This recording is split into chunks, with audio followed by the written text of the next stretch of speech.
Medyo nagalaw ka.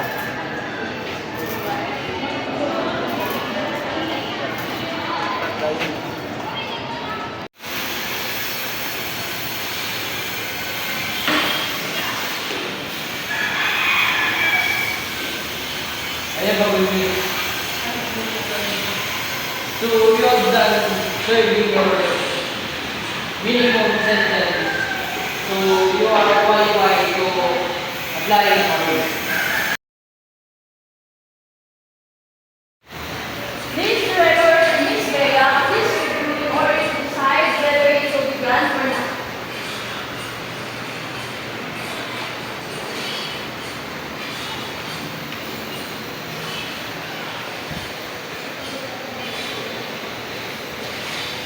Let's decide if we grant the application of Ms.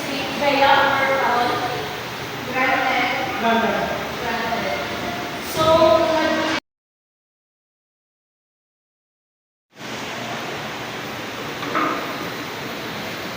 Good morning.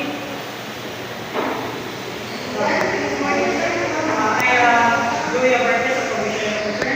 I am here to ask you to supervise Ms. Bea for application of parole. So, I want to hear your side, Ms. Bacera. At first, it was not easy to adapt sa nangyari sa anak ko.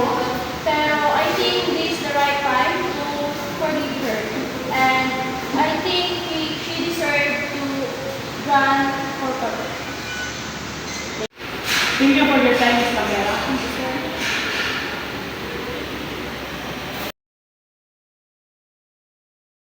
This is your release document, Ms. Bia.